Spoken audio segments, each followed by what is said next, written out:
Bonjour et bienvenue dans votre émission Amusez-vous bien sur Radio Campus Montpellier. Aujourd'hui, c'est l'épisode 18 de la saison 3. On va parler avec des acteurs et actrices du monde ludique local. Mais avant ça, on lance le générique.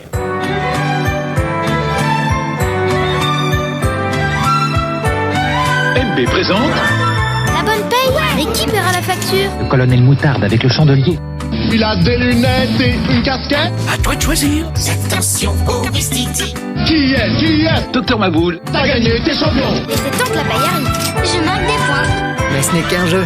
Monopoly. Que serait une famille sans Monopoly ? On est sur les ondes de Radio Campus Montpellier sur la station 102.2 et il est temps de débuter votre émission bimensuelle qui parle de jeux de société. Aujourd'hui, c'est la dernière de la saison et pour moi, quel coup, on discute avec 3 invités du monde ludique. Radio Campus Montpellier, l'expérience sonore. Avant de commencer réellement, moi c'est Gaëlle et je vous présente ma seule et unique chroniqueuse. En ce jour, j'ai nommé Marie. Bonsoir. Ah, elle est déjà à l'aise puisqu'on est le matin. Très à l'aise. T'as l'air bourrée, Marie. Non. Donc pour une fois, tu vas pas débattre avec moi de jeux de société, mais avec cet épisode spécial, on va parler avec plein d'invités, plein. J'exagère, j'adore Attends, à partir exagérer. de 3, c'est plein, hein. Ouais, c'est vrai qu'à partir de 3, c'est plein. À partir de 2, c'est plein. Donc, à partir de 2, c'est plein déjà. Ouais, dans ma on vie, oui. est beaucoup trop là. Ah, mais là, c'est oula. Tout match, hein. On est 5 sur le plateau, ça me rend pas très bien. Mais... Donc c'est le 3e épisode de En compagnie ludique qu'on avait déjà expérimenté en saison 1 et en saison 2. Donc je vais vous présenter aussi mes invités, comme je disais, locales. Sauf que c'est un peu comme si vous étiez des légumes quand je dis des invités locales. Donc j'ai un peu honte. Mais en même temps, vous êtes des bons légumes qu'il faut acheter chez le primeur et tout. Donc c'est quand même bien aussi. Allez, je commence bien, je trouve. Oui. On souhaite donc la bienvenue à Caroline Tarico, qui est en charge de la communication chez Silex et organisatrice du week-end ludique dans les vignes. Oui, c'est ça. C'est ça. Tout va bien. Si après moi je me trompe, hop. Bienvenue aussi à Emmanuel Durand, chargé de développement aux ateliers Ludosophie.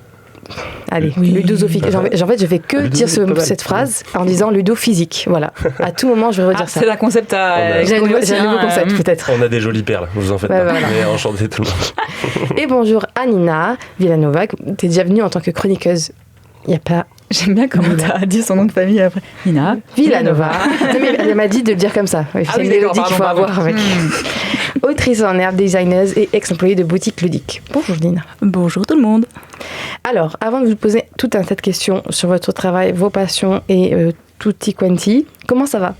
Ça va super bien. Nickel. Merci pour l'invite. Mais de rien, c'est normal. Je suis ravie d'être là. Marie est toujours au top là. Toujours. Depuis que t'étais bourrée tout à l'heure, il n'y a pas de changement.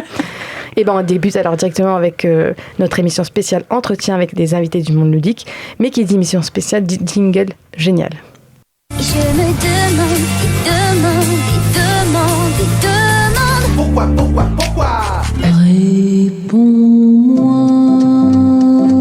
C'est oui ou bien c'est non. Réponds quand je te parle. Je trouve un jingle un peu agressif quand même pour mes invités. Moi, ça réveille. Je suis genre oh, vous allez répondre Oui, ou bien pas? c'est non, là. Alors que j'ai même pas posé de questions. Mais voilà. Alors, est-ce que déjà, mais je pense que je connais la réponse, mais c'est pas grave. Est-ce que vous connaissez déjà entre vous certaines? Pas vraiment pour moi. Non plus. Personne ne se connaît. Mais et là, et c'est C'est une la table- grande découverte. C'est ça. C'est une rencontre. C'est une rencontre. C'est un speed dating. C'est un en fait. speed dating, mais vous devez rester 1h30. C'est un peu long Ouais. peut-être pour un speed dating. Et on ne change pas. Et à la fin, vous Et êtes t'es obligé obligé de d'être rester. gentil avec les uns avec les autres. C'est comme ça. Donc, il faut bien commencer par quelqu'un. Et je regarde la personne qui va commencer. Et forcément, Ça parce que dépend. Nina, tu as l'habitude de ça, tu as déjà été dans cette radio. Donc, je vais te demander déjà, est-ce qu'on peut apprendre à te connaître un peu plus personnellement? Dis-nous qui tu es, Nina. Eh bien, du coup, je m'appelle Nina Villanova. Tu as bien fait que la musique, ouais. ça. Voilà. Donc j'ai fait des études dans le cinéma, à la suite de quoi j'ai travaillé pendant 1 an dans une boutique de jeux de société. Pourquoi? C'est une très bonne question, merci de la poser. C'est parce que pendant mes études, donc j'ai fait une licence professionnelle et pour mon projet de fin d'études, j'ai créé avec 2 compères un jeu de société en réalité augmentée parce que je suis très fan des jeux de société et ça m'a donné envie un peu de découvrir de manière plus professionnelle le monde ludique. Après quoi, donc, mais 1 an en tant que vendeuse dans une boutique de jeux de société à Latte, je suis devenue freelance et aujourd'hui, je rêve de faire de la 3D pour le domaine du jeu de société. Un rêve qui va devenir réalité. Je l'espère. C'est un rêve en attendant. Croise les doigts. Oui. Et toi, Caro? Je t'appelle Caro parce qu'on se connaît et que et tout le monde m'appelle Caro. J'allais dire, enfin voilà, j'ai Ne te justifie pas, Gaëlle. mais je sais pas, au cas où, on sait jamais. Les gens ils vont se dire, mais t'as pris la Comment elle confiance ou quoi parle là? C'est quoi? Est-ce que tu peux te présenter, s'il te plaît? Ouais, je m'appelle Caro. J'ai 36 ans, 3 enfants. Passionnée de jeux de société depuis toute petite. On a toujours joué en famille. J'ai ouvert une page Instagram il y a quelques années déjà. J'ai rencontré plein de personnes. Suite à ça, j'ai ouvert un club de jeux de société qui s'est transformé en association depuis 1 an. Et je travaille pour Silex à la communication, à events, un peu tout ça. Et puis comme on est une petite société, je fais pas mal de choses aussi, relecture, etc. Plein de casquettes différentes aussi. Oui. Ouais, plein de casquettes. Et Emmanuel, est-ce que toi aussi tu peux te présenter? On se connaît moins tous les deux personnellement. Alors, je vais encore plus écouter que les autres. Donc, quelle horreur, je fais des comparaisons comme ça. Moi, j'ai rien écouté, quoi. Moi, pour l'instant, je ne les ai pas écoutées, les filles. On s'en fout, mais vas-y. Mais merci, ça fait plaisir. Donc moi c'est Emmanuel ou Manu comme vous préférez. Donc moi j'ai un parcours d'études ludiques. J'ai fait la licence professionnelle et le master de game design à l'université de Paul Valéry.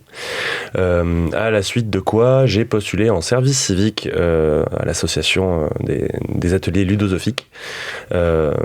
Après j'ai travaillé en freelance également. Voilà, sur du graphisme. Et un petit peu de game design aussi. Et je suis revenu aux ateliers ludosophiques plus tard, 5 ans plus tard, c'est déjà beaucoup, pour être salarié de l'association et aider à développer l'un des pôles de l'asso. Ok, très intéressant. On va revenir après sur chacun d'entre vous, évidemment. C'est pas fini, les gars, c'est pas fini. Justement, Nina, je disais que tu étais multicasquette. Toi, est-ce que tu peux nous expliquer comment t'es passée de ex-employé dans une boutique ludique et qu'est-ce qui t'a donné envie de faire du graphisme à l'heure actuelle et même donc de créer des jeux, même si ça s'est pas fait dans cet ordre-là, mais en général? Déjà au niveau des études, ça a commencé par là puisque avec ma licence professionnelle j'ai pu un peu tester de faire de la modélisation pour du jeu vidéo tout simplement et surtout tester de la réalité augmentée. Et c'est là où m'est venue l'idée d'allier en fait ma passion pour les jeux de société qui date de vraiment l'enfance avec du coup cette nouvelle passion pour le design, pour la 3D tout simplement. Donc forcément j'ai passé 5 semaines avec mes compères à faire ce jeu de société, donc moitié plateau, moitié réalité augmentée. Et c'est sûr qu'après, à la fin de ce projet, j'ai eu l'envie un peu de présenter ce qu'on avait fait à des boutiques. Donc je suis allée par exemple le montrer à Excalibur, je suis allée le montrer à Maître Renard, et en fait en discutant à droite à gauche, en créant des contacts, etc. Forcément ça m'a donné envie d'approfondir professionnellement dans ce niveau-là, et une place s'est libérée à Barracage de Chapalat, et forcément je me suis dit je vais tenter ma chance, c'est le moment, et donc voilà, j'ai eu ma petite année d'expérience là-bas. Et après, du coup, t'en es ressorti en te disant que finalement, ce que tu préférais, c'était peut-être revenir au monde du graphisme et de la 3D. Et surtout la création, au final, puisque dans une boutique de jeux de société, on est entouré de tellement d'univers, d'histoires différentes. Forcément, c'est proche aussi du cinéma. On crée tous un univers. Le game design, ça reste quand même du scénario. On invite le joueur à vraiment rentrer dans un monde qu'on a créé. On essaye de l'accompagner. Et forcément, tout ça, au final, c'est un petit peu lié. Donc, c'est vrai que dans une boutique, ça donne vite envie d'avoir aussi sa petite création. Et moi, ça passe par la 3D et la création visuelle. Est-ce que tu penses que ton expérience en tant que vendeuse dans une boutique de jeux, ça t'a apporté quelque chose sur la création après, sur la volonté de créer, sur ton inspiration? Est-ce que ou pas, hein, tu as le droit de dire non, pas du tout, mais est-ce que ça t'a apporté quelque chose? Est-ce que ça a enrichi ta culture? Alors oui, forcément, c'est une très bonne question. En fait, c'est l'échange avec les gens. On découvre en fait toute une palette de joueurs et on se rend compte à quel point un jeu peut plaire à quelqu'un et absolument pas plaire à l'autre. Et en fait, ça aide en fait à s'adapter dans le conseil. On est aussi là pour écouter les gens et afin de les conseiller au mieux vers le jeu qui leur plaira. Donc en fait, ça permet aussi de savoir quelles sont les grandes lignes directrices des mécaniques de jeu, en fait, celles qui plaisent le plus. Pourquoi est-ce qu'elles plaisent aussi? C'est intéressant de le savoir. Qu'est-ce qui attire dans un jeu de société plutôt que dans un autre? Donc c'est vrai qu'en tant que vendeuse, ça m'a permis de voir plein d'univers différents et de me rendre compte aussi que mes goûts, c'est pas les goûts de tout le monde. Donc ça me permet aussi de remettre, d'avoir des points de vue différents, et dans la création, c'est primordial d'essayer d'avoir un point de vue objectif sur ce qu'on est en train de faire. C'est intéressant. Et du coup, au niveau aussi du cinéma, tu disais que c'est plein de scénarios, etc. Tu sens que ça t'a aidé aussi les études de cinéma dans ce que tu fais aujourd'hui? Ben, bien sûr. Marie qui rigole parce qu'on a fait les mêmes études et qu'on fait de la pub là, on fait de la pub pour Paul Bas. Non, voilà. Mais ouais, c'était génial les études de cinéma. Non, mais ça aide dans la tête, pas dans les faits, pas dans les contrats. Les études de cinéma. Mais... Okay. Oui, pour tout. Mais il y a surtout ma licence professionnelle qui aujourd'hui est un master professionnel. Oui, je fais de la pub jusqu'au bout. Ouais. Qui est un master professionnel géré par Caroline Groupière et Georges Molland. Je travaille régulièrement d'ailleurs. Voilà. Non, mais qui permet au final de s'ouvrir un petit peu sur ce monde-là de la création sur plusieurs tableaux en fait. Et c'est vrai que oui, ça m'a inspirée parce que ça permet d'avoir une certaine humilité sur ce qu'on est en train de faire, de vraiment avoir du recul. Et ça, dans la création, c'est le plus important, c'est d'avoir le plus de recul possible sur ce qu'on est en train de faire pour savoir si ça va plaire ou pas. Parce que souvent, on se lance dans un projet, nous, ça nous plaît, ça nous passionne. Et puis très vite, en fait, on se rend compte que ça peut ne pas passionner quelqu'un d'autre. Et je trouve que c'est important aussi de se dire, ok, pourquoi est-ce que ça parle pas à quelqu'un d'autre? Comment est-ce que je peux faire pour parler au plus grand nombre si c'est mon objectif? Oui. Et voilà, se questionner sur l'objectif, c'est ça que j'ai appris en tout cas de mes études. Se questionner finalement. Se questionner. Les études, c'est un peu se questionner. Donc, exactement. Surtout un peu. Maintenant que tu t'es du coup vraiment mise à fond sur la 3D, est-ce que c'est ton souhait de te spécialiser vraiment dans le jeu ou est-ce que tu voudrais faire d'autres choses qui ne sont pas forcément en rapport avec le jeu?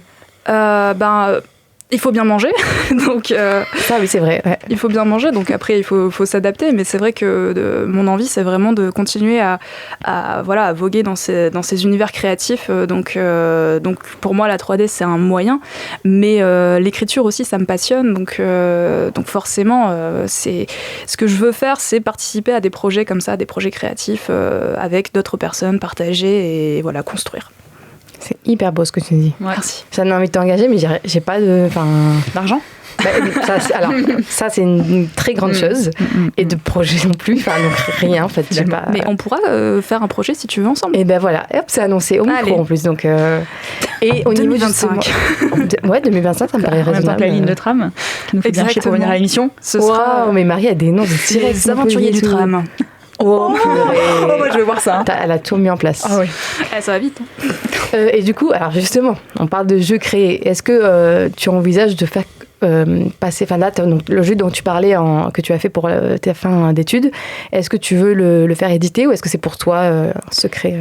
Alors, donc avec mes compères, dont je vais enfin donner les noms, Cécile Après, ils s'appellent mes compères, je crois. Mes compères. Cécile Chevanne et Valentin Bram, qui s'ils m'écoutent, je leur fais des gros bisous, donc sont encore en études actuellement, donc ils vont terminer bientôt. Donc on aimerait vraiment lui offrir une V2. Donc on a fait un prototype, la boîte est faite, le design est fait, je vais vous le montrer dans un instant.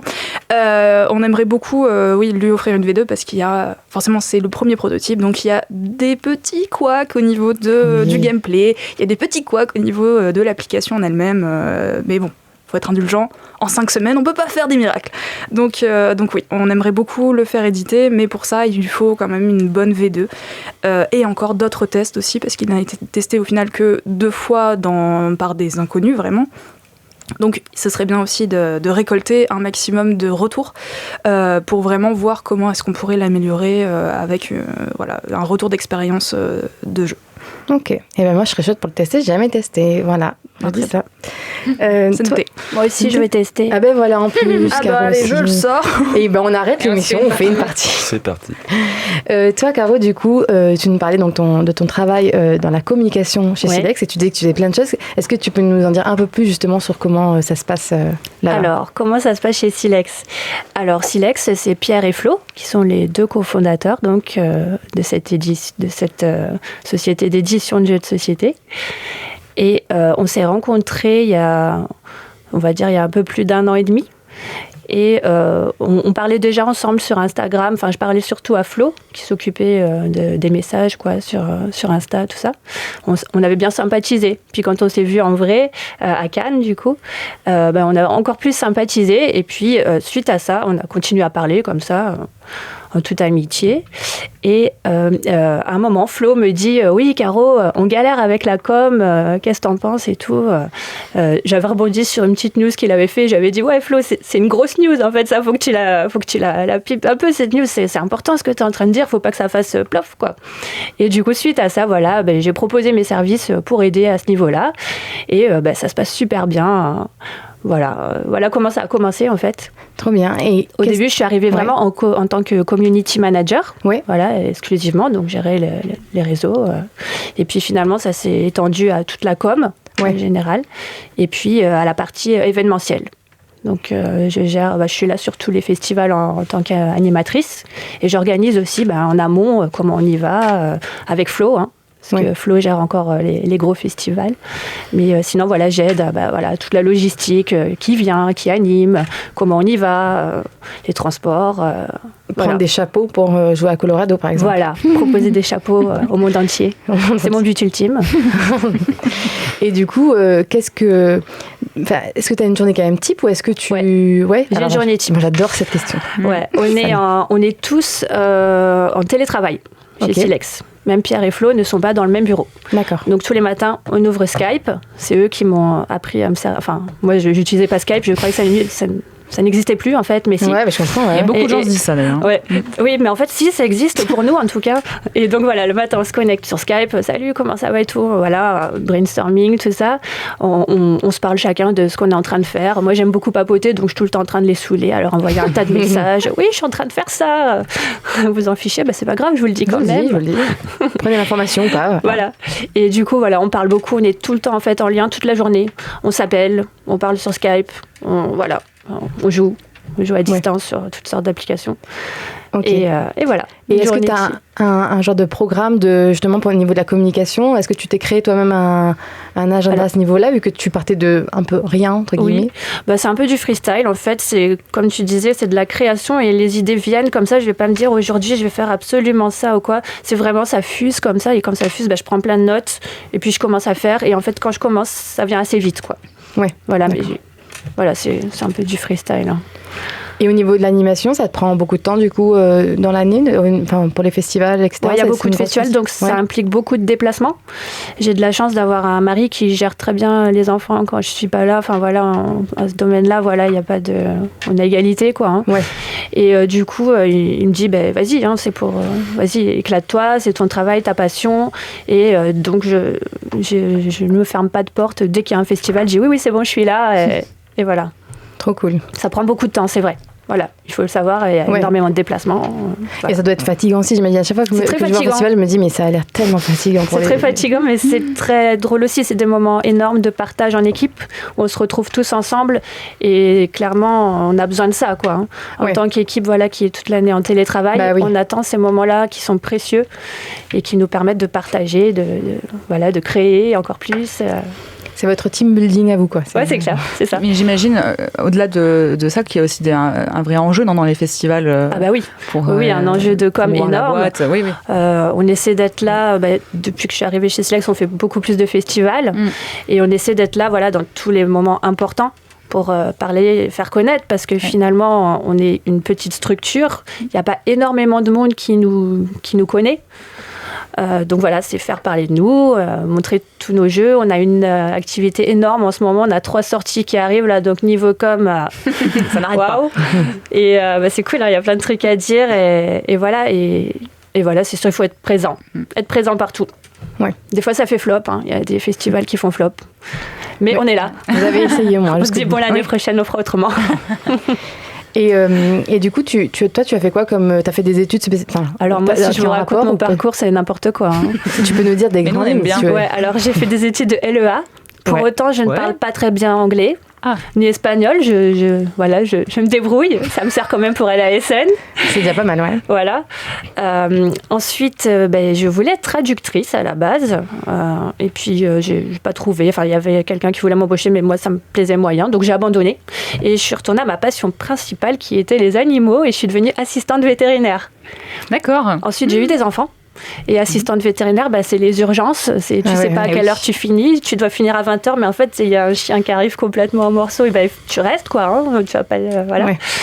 Et ça ne marchait plus en fait avec ma vie, ma vie personnelle et mes enfants. J'habitais en région parisienne à l'époque. J'ai arrêté. On a déménagé dans le sud, on s'est posé.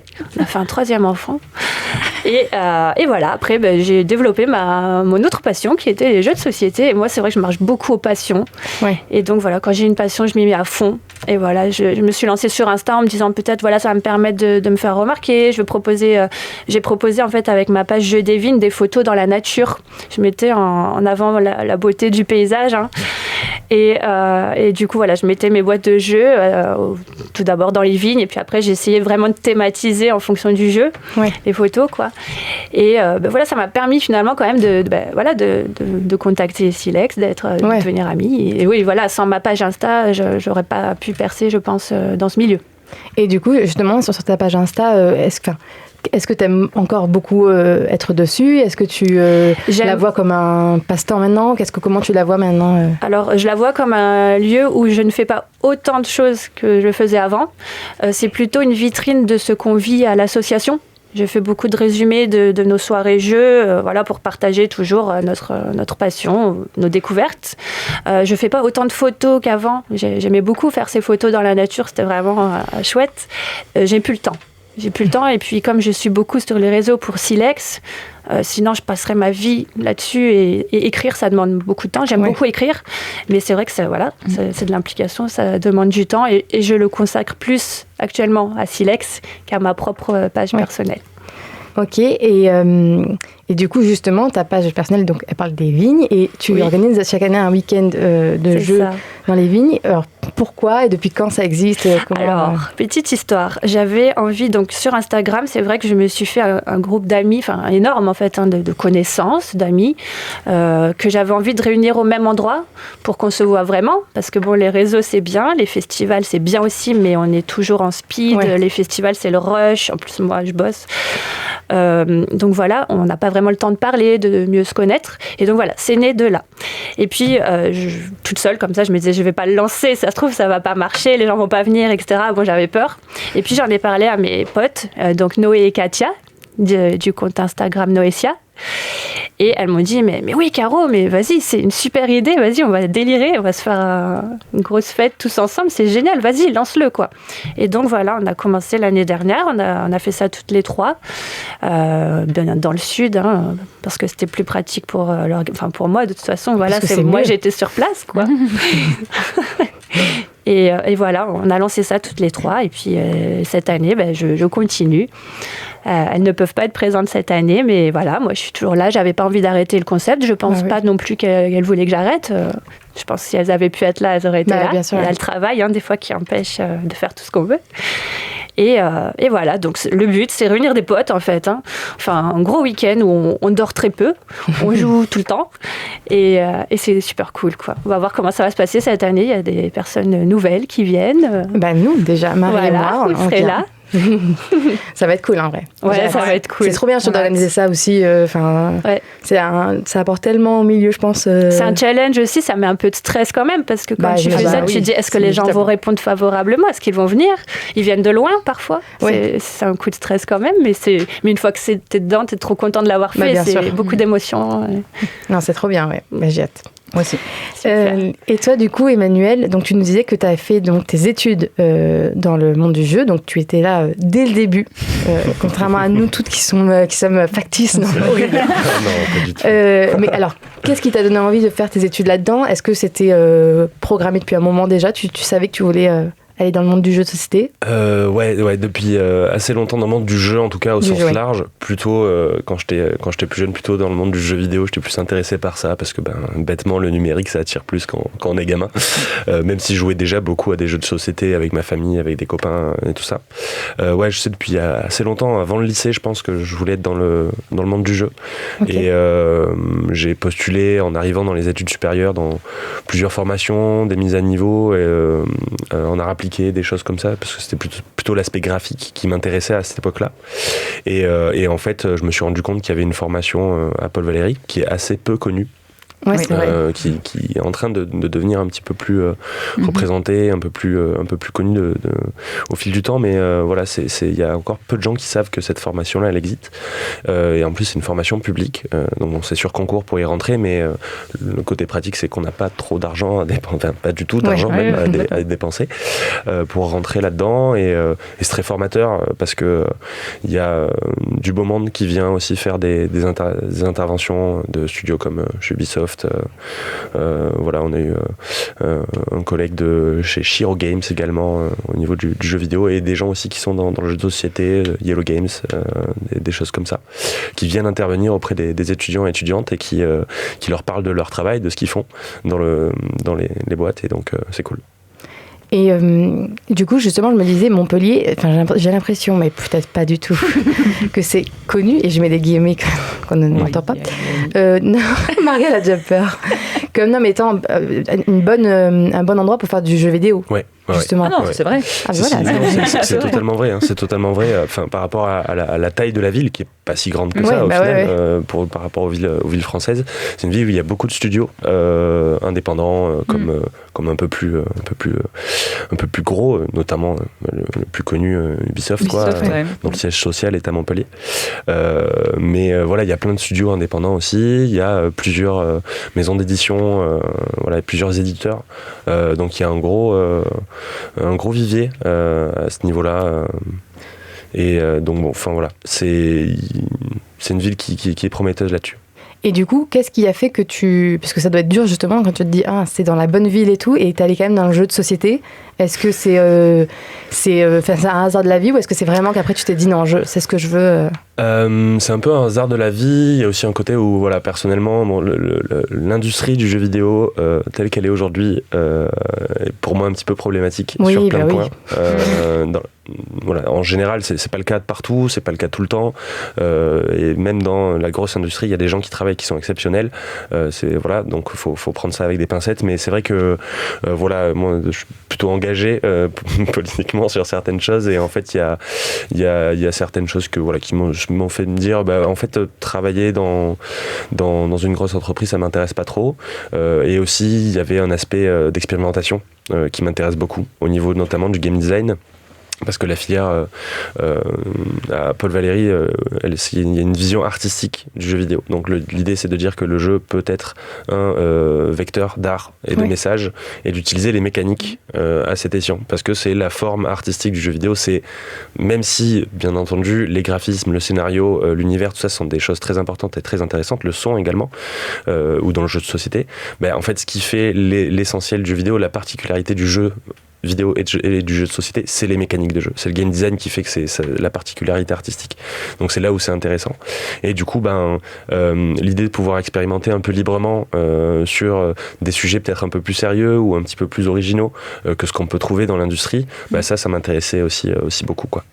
Voilà. Je comprends, c'est intéressant de voir aussi ce niveau-là, rapport entre jeux vidéo et jeux de société. C'est vrai qu'on le fait pas beaucoup dans l'émission, mais je trouve qu'il y a quand même des liens... des vases communicants.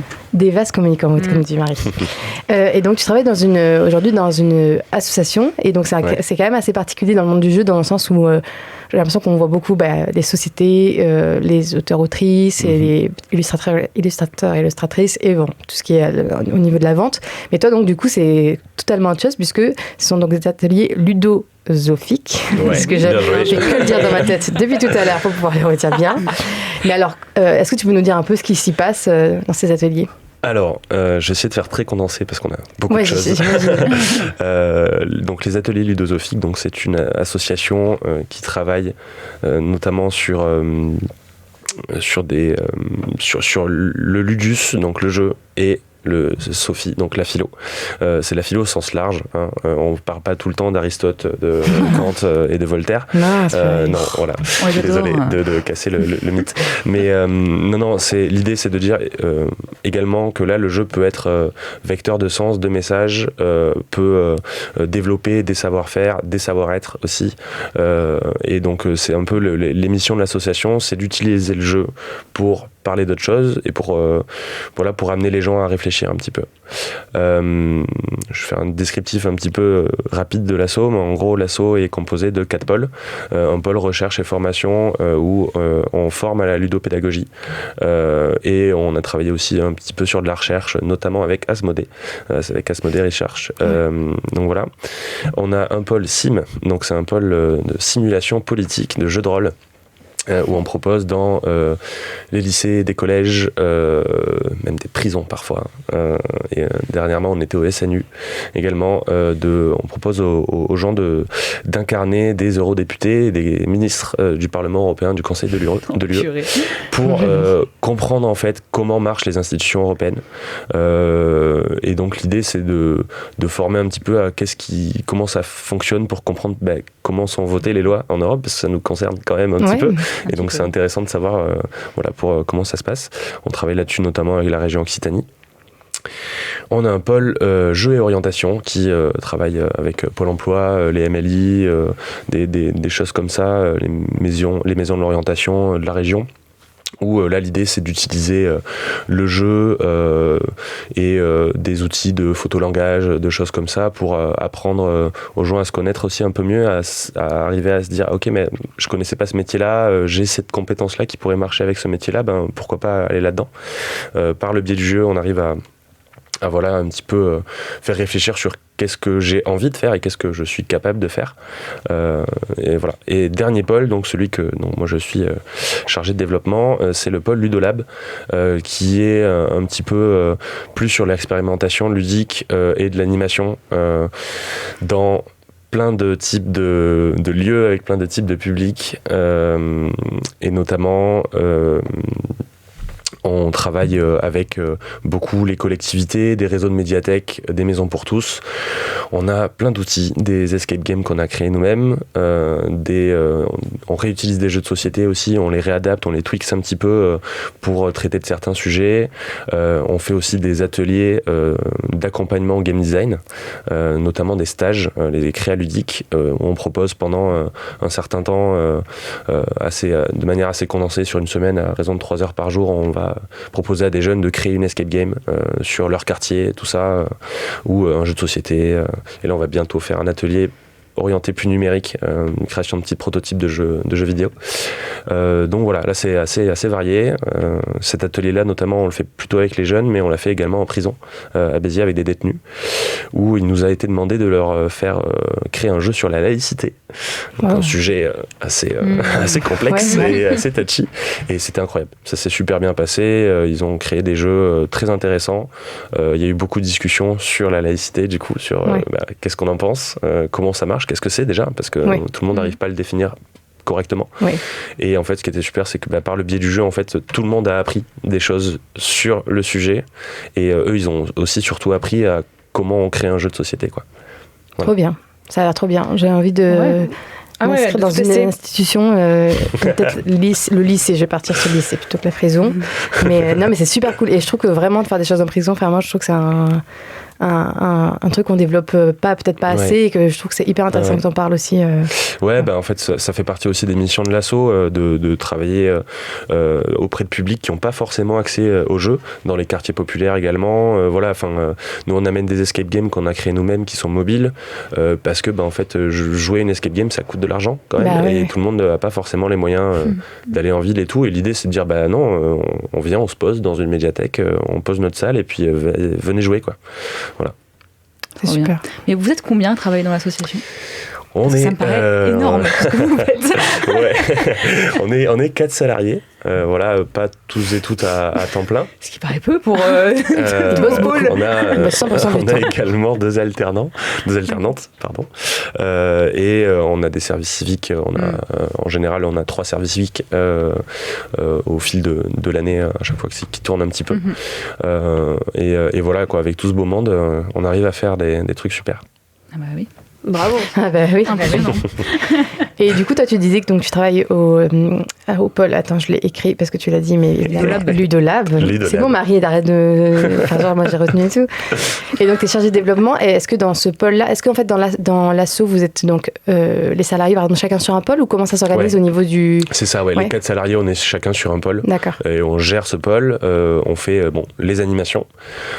Parfois, on crée des jeux aussi pour des outils ludiques pour nos animations, donc on fait un petit peu de game design quand même, c'est la partie un peu plus fun qu'on préfère bien entendu, quoi, parce que on est tranquille, on fait nos petits trucs, notre petite tambouille de jeu, et il y a tout l'aspect administratif qui est le moins sympa pour être tout à fait honnête, et voilà, donc on va avoir des demandes de budget à faire, des contacts, le mail, tout ça.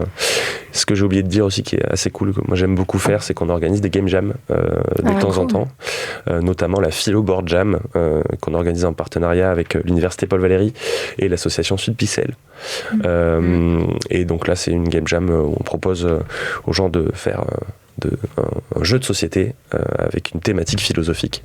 La dernière c'était en mars dernier, et la thématique c'était le travail du futur, donc quels seront les types de postes qui existeront dans le futur avec les IA, avec toutes les nouvelles technologies, comment ça va se passer pour tout le monde.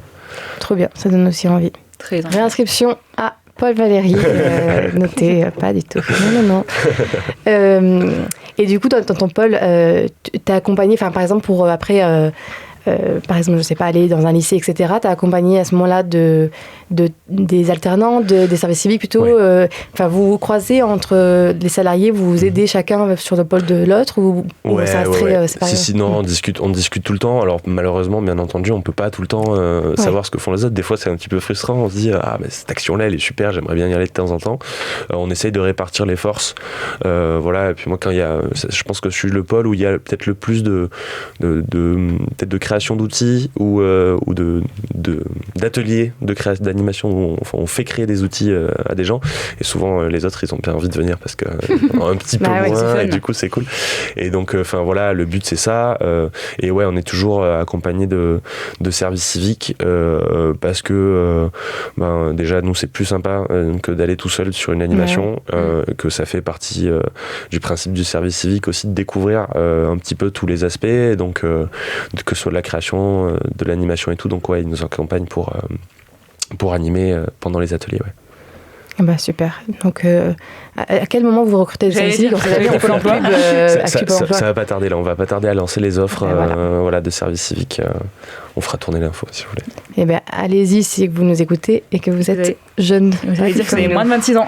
Moins de 26, ouais. Comme nous, on n'a pas ça, Marie. Si. Mais nous, on n'a pas fait des services civiques, on peut pas, c'est pour ça. Sinon, on le ferait. Ça n'a rien à voir avec l'âge. On a totalement l'âge. Oui, d'accord, ok. J'ai eu peur sur le coup. Moi aussi, mais t'inquiète. Puisque tu as la parole, justement, Emmanuel, est-ce que tu peux nous parler de la première pause musicale de l'émission? Donc, je vous ai demandé à chacun de choisir un morceau et chacune de choisir un morceau francophone que vous aimez bien. Et tu as choisi Au Café du Canal, interprété par les Ogres de Barbac. Je ne connaissais pas du tout. Ouais. Ah ouais, cool. Pardon, quoi? D'autres connaissent ce soir. C'est un concert, c'est nous les incultes peut-être, non? Je sais pas. C'est peut-être nous les incultes, à tout moment. Pourquoi ce choix? Parce que déjà, les Ogres de Barbac, c'est un groupe que j'apprécie particulièrement, parce que ils ont une histoire assez intéressante. C'est un groupe de frères et sœurs qui sont partis un moment sur les routes avec le van de leurs parents pour faire de la musique. Donc je trouvais ça assez beau, assez bohème, c'est un peu cliché, mais voilà. Et voilà, ils sont assez engagés quand même sur pas mal de sujets aussi, notamment pour le handicap. Ça leur est déjà arrivé de faire des concerts par rapport à ça. Je trouve que c'est intéressant, en fait. Ils ont des choses à dire avec leur musique, et c'est toujours très poétique, parfois un peu rigolo et un peu un peu ridicule, mais dans le bon sens du terme, quoi. Voilà. Et notamment ils font des albums qui s'appellent Les Aventures de Pitocha, qui sont des albums Caro, du coup, j'adore. C'est des albums pour les enfants, en fait, où donc les musiques on est fan avec mes enfants, trop fan. Tu m'étonnes. Et même les adultes, c'est incroyable, quoi. Enfin, c'est super sympa à écouter. Et donc voilà, il y a une grosse variété dans ce qu'ils font, voilà. Et Au Café du Canal, en vrai, j'ai choisi celle-ci parce que ils travaillent avec d'autres artistes sur cette musique-là, et ça fait partie aussi de leur identité un petit peu de travailler avec d'autres gens, et je trouve ça cool. Moi, c'est ce qui me plaît aussi dans le jeu, c'est de travailler avec d'autres gens, et donc ça représentait un petit peu tout ça. Et franchement, t'as fait un bien meilleur choix musical que moi à chaque fois avec mes transitions bancales. Oui, on peut le dire clairement. Lily m'a reproché ça tout à l'heure, donc soi-disant elle n'aime pas M. Pokora, Lily. Alors mais oui, mais non, mais arrête. Tout le monde aime M. Pokora, en tout cas de l'époque. Oui. De l'époque. Je me désolidarise peut-être. Non, mais à un moment donné, il y a eu. Ne mentez pas. Arrêtez. Bon. Et nous, on a dit on était service civique, donc on a genre 22 ans. C'est pour ça on est jeunes. Non, ça marche pas encore, parce que M. Pokora, du coup, c'est pas le bon. Non, c'est. Enfin, bon. On va trouver comment calculer ça, et pendant ce temps, on écoute Au Café du Canal.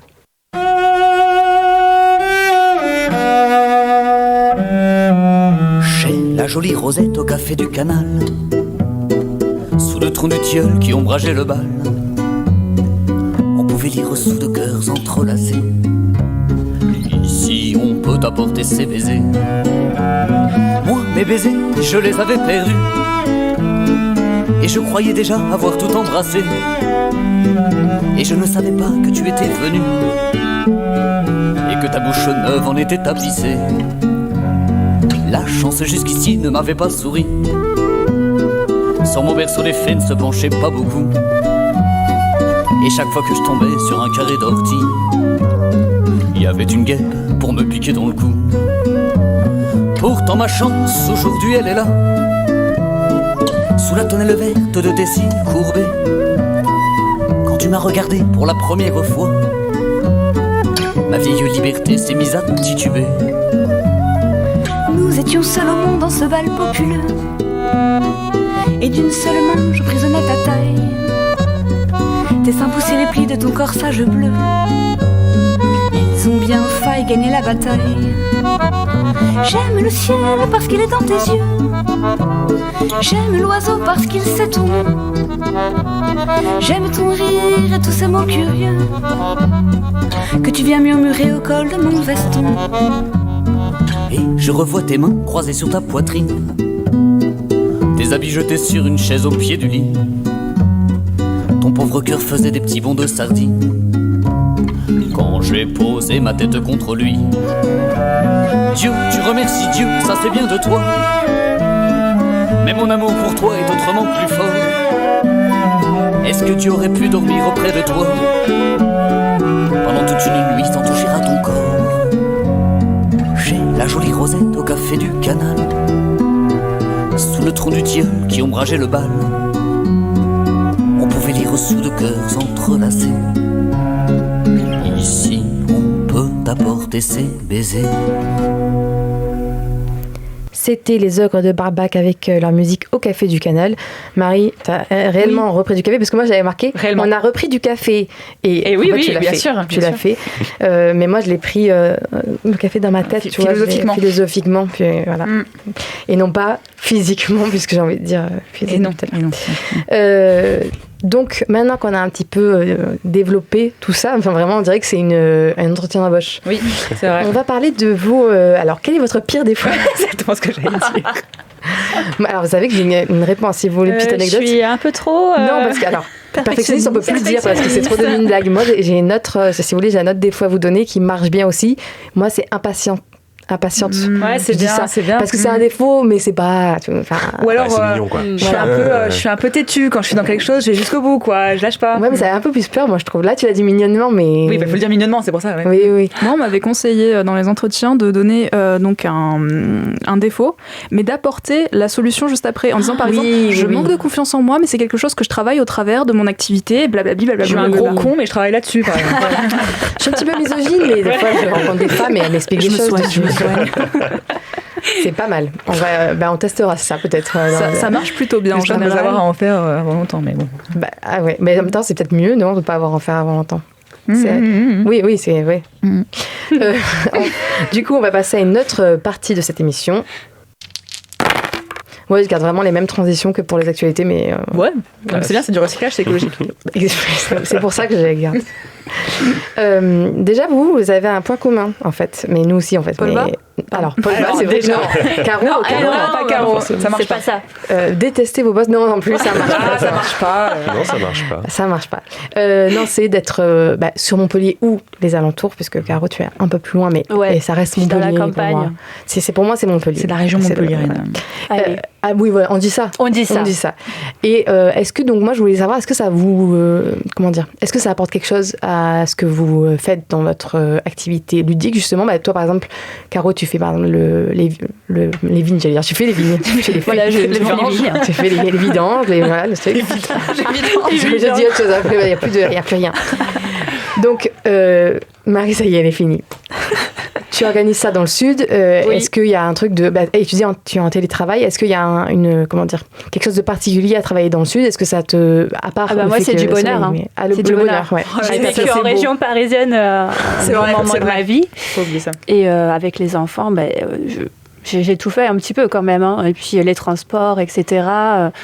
Là, vraiment, c'est...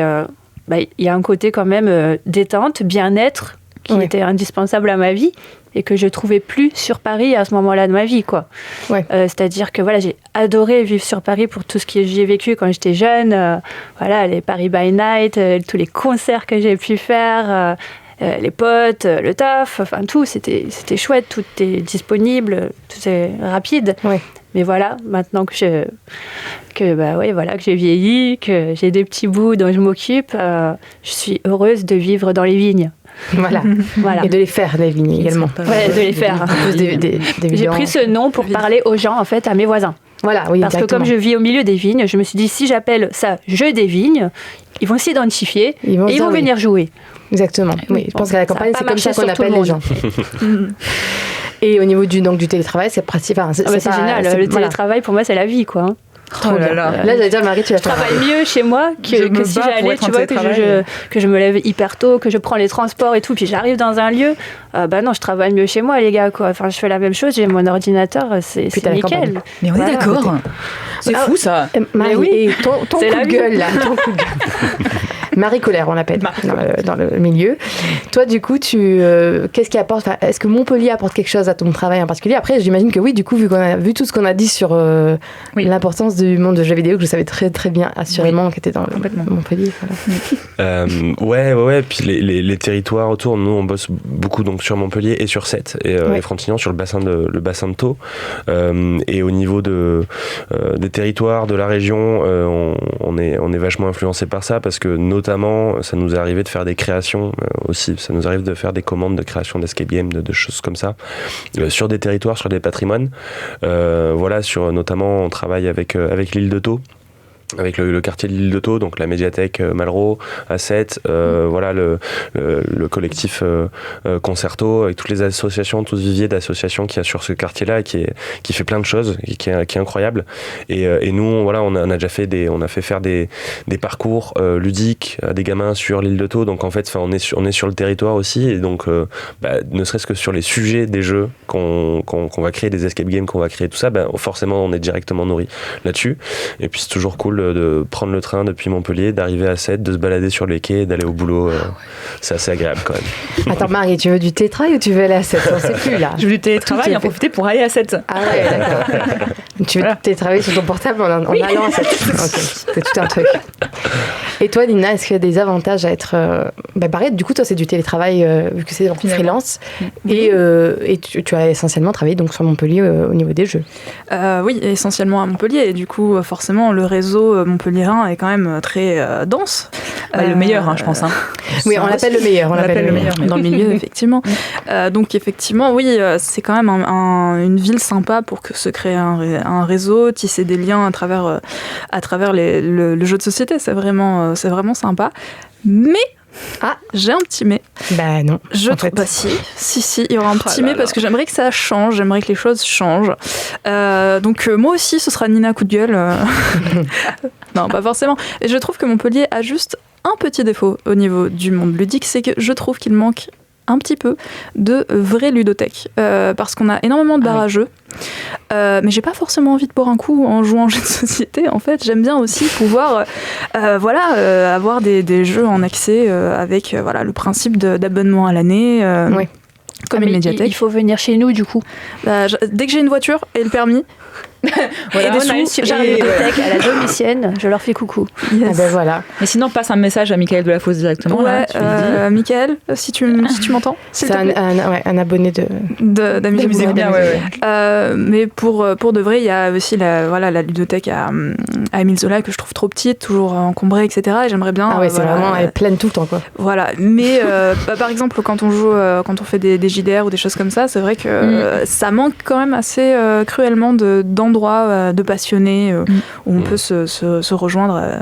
Dans cet esprit-là. Voilà, ce sera mon petit mot. Ton petit coup de gueule, comme on dit. Voilà, petit coup de gueule gentil. Et alors, Caro, toi, t'as créé ton asso pour ça, justement. Pour ça, oui. Oui. Et comment ça se passe? Est-ce que du coup, tu vois que ça marche vraiment bien, que les gens, ils attendaient, ils avaient soif de ça, comme Nina a soif de choses à Montpellier? On a l'impression, oui, parce que... alors, notamment, là, il y a un premier festival qui a été créé donc, avec la domicienne et la ludothèque dont je parlais, là. Et il y a eu vraiment énormément de monde, quoi. D'ailleurs, l'année prochaine, quoi, ils pensent augmenter le truc et tout. Ça a super bien marché. Donc, on voit que, oui, les joueurs, ils sont là. Nous, à l'asso, voilà, on a pas mal de monde, quand même. On était étonnés. On peut monter jusqu'à parfois 50 par soirée. Ah ouais, pour nous, c'est énorme. Sinon, on est, peut-être entre 15 à 20 personnes qui passent sur une soirée, une après-midi. Mais c'est vraiment un lieu que les gens aiment pour tout ça, quoi. Voilà, se retrouver entre passionnés, partager nos jeux, chacun amène ses jeux, on est posé, on a du temps. Et oui, je pense que c'était attendu comme lieu. Voilà, ça parle pas à tout le monde, il n'y a pas que des joueurs chez moi, mais voilà, il y a des gens qui viennent d'assez loin même pour venir jouer avec nous. Alors Nina, pas d'excuses? Mais c'est un peu loin. Il faut venir. Oui. Est-ce qu'on peut venir en train? En fait, c'est à Capestan. Je fais un petit coup de pub là. Vas-y. C'est à Capestan. Donc notre asso, moi je suis Jeux Devine personnellement, mais l'asso que j'ai créé donc avec mes deux potes, Sylvain et Thibaut, que j'ai rencontré en fait la première année où j'ai ouvert mon club de jeux de société, où j'étais en micro-entreprise toute seule. Je les ai rencontrés et puis l'année d'après, c'était très lourd pour moi quand même. J'avais fait une soirée par semaine toute seule à gérer le line-up et tous les règles. Voilà, j'étais bien fatiguée. Et du coup, les deux m'ont dit allez Caro, on se met ensemble et puis on fait autre chose et puis on sera là pour t'aider et voilà, tu seras pas obligée d'être là toutes les soirées. Finalement, j'y suis toujours quand même. Mais c'est cool quoi. Ouais. Et du coup, voilà, ça s'appelle Cap sur les Jeux et c'est à Capestan, dans le 34. Alors, on peut venir en train jusqu'à Béziers, puis après, faut qu'on voiture et prendre le vélo.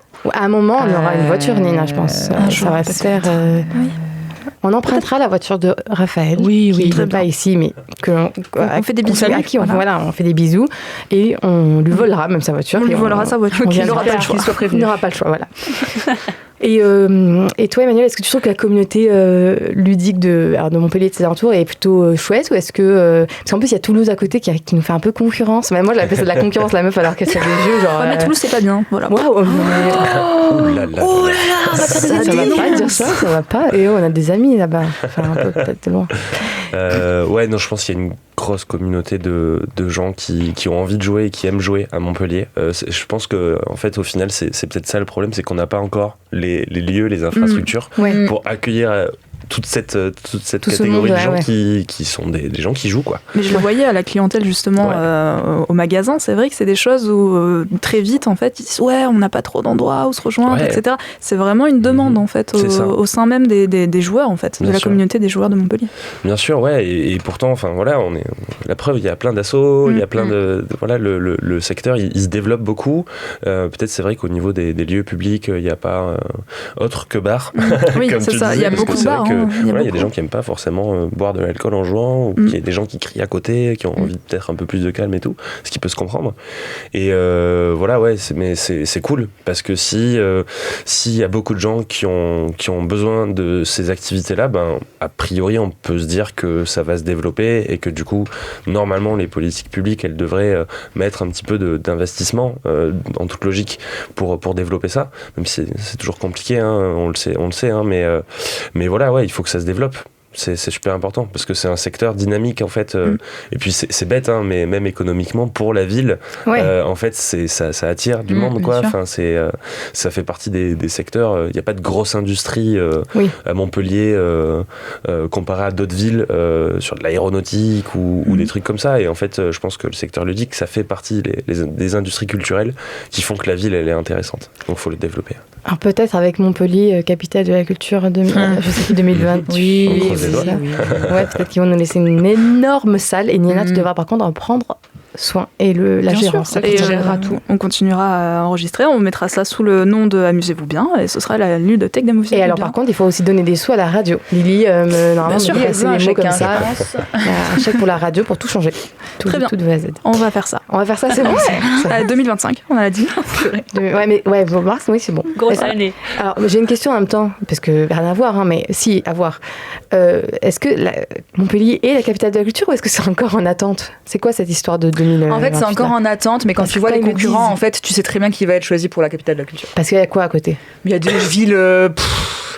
genre pardonnez-moi mais genre tous des trucs genre le Bourget, tu vois, des trucs je sais pas ce que c'est des trucs on connaît pas du coup. Voilà bon ce sera Montpellier, ça paraît un peu cheaté cette histoire, mais bon, moi je dis ça mais parce qu'en fait dans les affichages il y a marqué Montpellier capitale de la culture, il y a pas de point d'interrogation et moi c'est ça qui me... En fait ils sont en lice ils préparent beaucoup de choses pour avoir cet agrément là qui n'arrivera que mais quand un peu en 2028 quoi, genre 2027 voilà, c'est ça.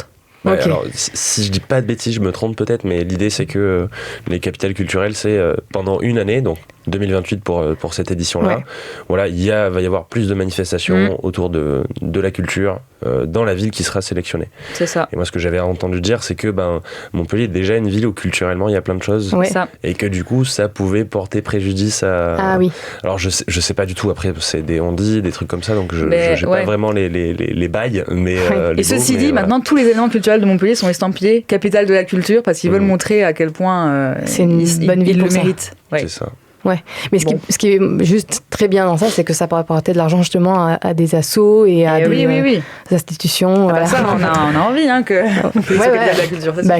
Carrément. Et si à ce moment-là, en plus, ils nous donnent une petite salle pour jouer, on dit pas non. Et un appartement, je cherche un appartement. Je fais mes courses comme ça, moi. Toujours au cas où si Michael nous écoute. On ne sait jamais. Oui, on ne sait jamais. À ce moment-là. J'avais une question aussi pour toi, Nina, qui est finalement peu de rapport, mais si c'est encore une fois l'artistique. Non, mais c'est. Tu disais que tu faisais donc de la 3D. C'est pendant l'année de ta licence pro, master pro, /master pro, licence pro, que tu as appris à faire tout ça, ou est-ce que du coup tu l'as fait quand même assez indépendamment? Plutôt autodidacte en premier lieu, puisque forcément c'est sur dossier. C'était le master. Aujourd'hui, la licence pro s'est transformée en master, donc c'est sur dossier. Donc forcément, il fallait que je montre que je m'intéressais au domaine, et j'ai appris en autodidacte en premier les b.a.-ba de la 3D sur Blender. Donc c'est comme ça que j'ai un petit peu commencé, et c'est à partir de là où je me suis... quand on a commencé la licence, je me suis dit « Waouh, la 3D, c'est trop bien !» Et donc à partir de là, la licence de pro ne s'orientait pas que sur la 3D. J'ai appris à écrire, j'ai appris à faire de la prise de vue, à faire de la prise de son, faire du montage. Enfin, j'ai appris vraiment... Tout ce que tu n'avais pas fait en licence, Sylvain, tu veux dire ? Tout ce que je n'avais pas appliqué en licence et en master. Si je peux me permettre, ça t'a aussi... apporter des compétences pour ton master 2, si je ne m'abuse.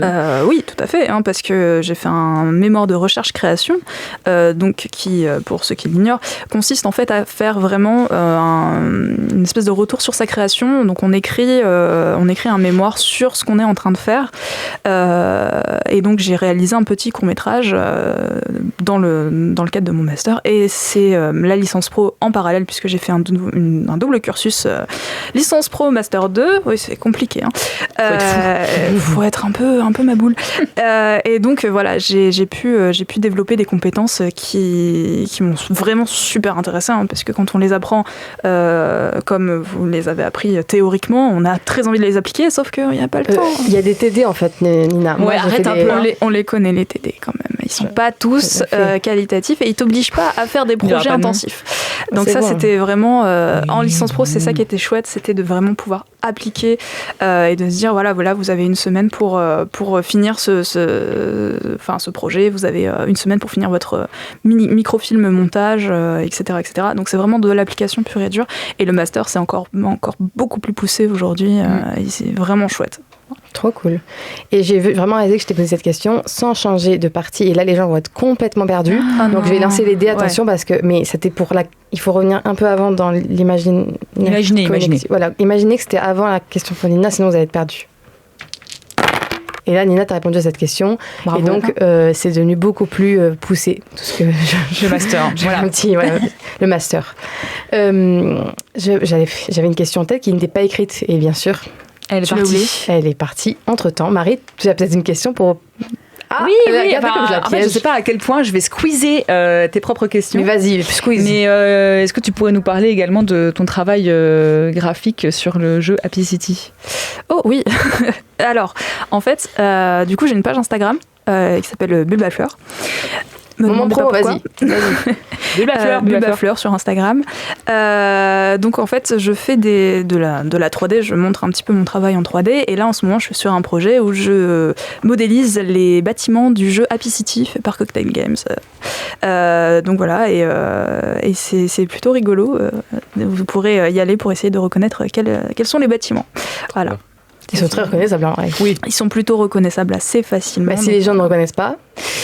Je pleure. Voilà. Parce que c'est des heures de travail. Hein. En fait, c'est qu'ils ne se rendent pas compte. Enfin, oui. Voilà. Enfin, bon. Voilà. Bon. Et sur Instagram aussi, du coup, en freelance, parce que j'ai oublié d'en parler, je m'occupe aussi de la création visuelle. En fait, je fais de la création audiovisuelle pour Barracage Shop. Je leur fais des trucs pour les réseaux sociaux. Voilà. Des petites vidéos de présentation des sorties de jeux de société. Donc, tu continues un peu, c'est là où tu travaillais avant. L'autopromo, oui. L'autopromo, je trouve. Non, tu continues du coup à travailler avec eux quand même si tu n'es plus vendeuse là-bas et conseillère. De toute façon, voilà, quand on se part d'une licence et d'un master cinéma, la vente, c'est pas trop ce qui passionne. Donc, je leur ai proposé de continuer les réseaux sociaux, puisque je faisais aussi les réseaux sociaux en étant vendeuse, multicasquette à foison. Donc, je continue à leur faire voilà, un petit peu de réseaux sociaux. Tu les abandonnes pas, quoi. Non, en freelance, du coup. C'est cool aussi.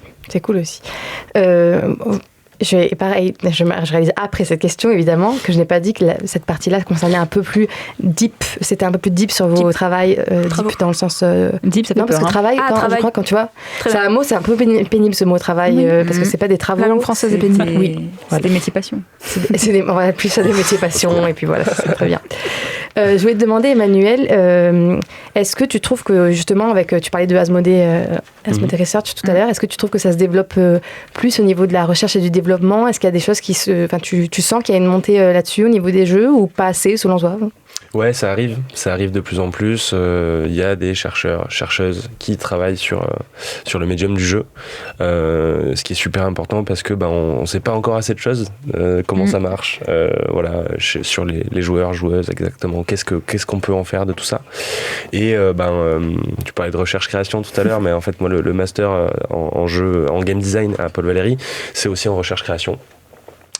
Donc voilà, ça fait partie de la filière art plastique en fait de Polva, donc voilà, c'est assez lié là-dessus. Et sur le mémoire et sur les thèses, donc les personnes qui sont en doctorat là-bas, l'idée c'est de faire de la recherche et de baser cette recherche-là notamment sur une production vidéoludique ou ludique. On a le droit de faire du jeu de société si on a envie, mais l'idée c'est effectivement de comprendre comment marche le jeu, qu'est-ce que font les mécaniques, comment psychologiquement, sociologiquement ça fonctionne, qu'est-ce qu'on fait de tout ça. Et ça, voilà, il y a de plus en plus de fonds qui sont aussi alloués là-dessus sur des sujets, notamment avec les fondations de type Asmodee Research, voilà, avec des grosses boîtes aussi qui disent ok, bon comment on va quand même investir là-dedans parce que voilà, il y a de plus en plus un intérêt pour aller plus en profondeur de juste le divertissement. Ouais. Voilà, et donc c'est cool.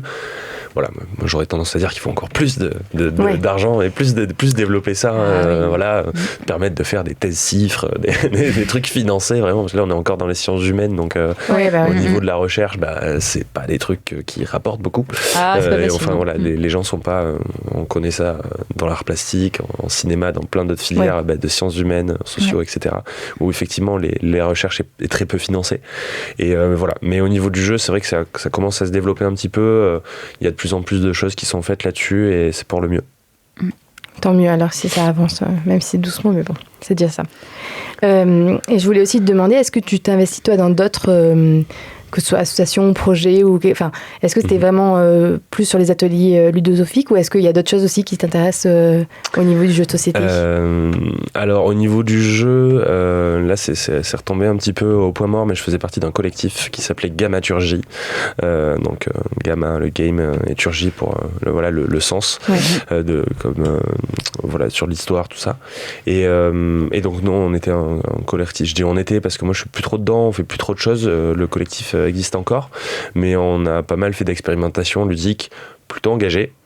Parfois tout pété mais l'idée c'était de faire ça. On a fait quelques jeux un peu plus poétiques, un peu plus fonctionnels, et voilà, là tout le monde est parti un petit peu sur des choses. Il y a quelqu'un qui est en thèse, il y a 2 personnes qui sont en thèse, voilà, il y en a d'autres qui bossent, etc. Donc on n'a plus trop le temps, mais voilà, d'expérimentation du jeu de société plutôt, aussi du jeu vidéo plutôt, et un petit peu de jeu de société. Et à côté de ça, je suis encore assez proche de la filière jeux vidéo. Et d'ailleurs l'association des ateliers ludosophiques est assez proche de la filière jeux vidéo parce que en fait il y a la même envie de dire que le jeu peut dire des choses, et donc voilà, on travaille pas mal avec la filière, notamment sur la philo board jam où il y a beaucoup d'étudiants qui viennent. Voilà, on sait qu'il y a des étudiants qui sont intéressés peut-être prochainement pour venir faire un service civique aux ateliers ludo, et je donne des cours en art plastique à Paul Valéry, des cours de game design et de création numérique Photoshop. Voilà. Et ça, c'est le plus classe dans ton CV finalement. Travailler à Paul Valéry, je pense que c'est une revanche sur la vie pour moi. Peut-être, ouais. Non, mais c'est super cool d'enseigner à la fac. C'est très agréable. Je trouve ça super, l'idée de transmettre tout ça.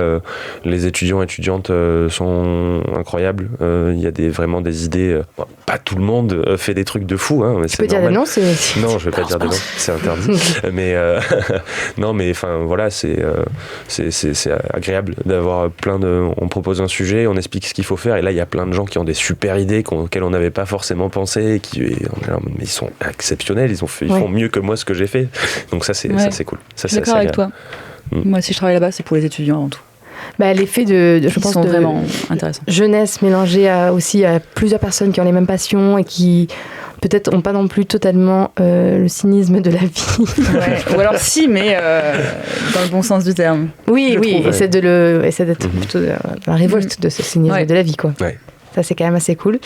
Et alors, Caro, donc toi, j'ai l'impression que tu n'as que des bons côtés à tes différents boulots finalement. Ah ouais. Est-ce que dans tout ce que tu as dit, ça faisait super, à part le côté peut-être un peu voyager, mais encore tu as trouvé des bons côtés. Et moi, je veux savoir, je veux que tu me dises, est-ce qu'il y a des mauvais côtés quand même dans mon taf actuel là? Avoue-nous, dis-nous tout. Non, moi franchement, je kiffe. Il n'y a rien. Je suis désolée. Non, mais t'as le droit, et ça fait du bien. Non, franchement, je suis trop épanouie en fait dans mon travail. Je veux dire, c'est exactement ce que je recherchais dans la vie, voir du monde, bouger de temps en temps, pouvoir travailler de chez moi. Bouger quand j'ai envie, tu vois, pour les événements, tout ça. Enfin, il y a les deux côtés qui vont super bien. Moi, je m'épanouis à fond dans mon poste. Et... C'est trop cool. Bah ouais, c'est chouette. C'est la première fois de ma vie où je m'épanouis autant dans un taf, quoi. Ouais. Tu vois, j'ai aimé aussi parce que, comme je vous disais, j'ai toujours fonctionné par passion et tout. J'ai adoré être assistante vétérinaire. C'était énorme aussi, dans un tout autre domaine. Ouais. Mais il y avait des mauvais côtés. Là, j'aurais pu t'en citer masse, quoi, de mauvais côtés. Oui. Et là, à part Flo qui est chiant et Pierre qui gagne tout le temps, coucou les gars. Franchement, non, c'est cool, quoi. Super cool. Et au niveau du télétravail, moi, je me demandais comment, parce que je trouve que, et du coup, Nina aussi, tu pourras nous parler de ça. Comment ça se passe? Est-ce que tu arrives bien à avoir une séparation, on va dire, avec ta vie? Ou est-ce que justement, tu la veux pas forcément? Parce que j'ai l'impression qu'on dit beaucoup ce truc-là de séparation, mais je sais pas si tout le monde la veut vraiment. Disons que c'est un peu difficile à gérer parce que comme tu as ton travail qui est toujours sous ton nez, tu vas facilement pouvoir y aller, quoi, tu vois. Ouais. Le week-end, j'essaie, je fais 2-3 stories et tout, mais je fais pas de publi, je réponds aux messages quand même, mais j'essaie quand même, de faire un week-end, on sait qu'il y a pas trop d'activité à ce moment-là sur notre compte, machin. Mais c'est vrai que, je travaille le soir parfois, mais peut-être que le matin, j'aurais pas travaillé. Tu vois, donc c'est cette gestion, en fait, de ton temps qui est vraiment appréciable. Si un matin, je leur dis, j'ai ça de prévu et tout, je bosse pas, c'est pas grave. Je ferai l'après-midi, je ferai le soir, ce sera fait. Ouais. Et je comprends pas les gens qui ont peur du télétravail, tu sais, dans le sens... ah mais ils vont moins bien travailler parce qu'ils sont chez eux. Oui, mais je pense que ça c'est vraiment con. Mais il y en a encore plein, quoi, tu vois, qui pensent ça, et c'est idiot, parce que moi j'ai jamais aussi bien bossé, tu vois, depuis que je suis chez moi et que c'est moi qui gère mon temps. Et je pense il faut faire une séparation quand même quand tu es en télétravail, de dire bon bah voilà, là j'arrête de bosser et tout, il y a mon ordi, ok, il y a quelque chose qui m'appelle, là j'ai des messages et tout, mais non, là je réponds plus. Bon, ça c'est un petit l'autodiscipline. Oui, voilà, mais ça me gêne pas. Moi, je le gère bien, ça, voilà. Je suis pas polluée par ça.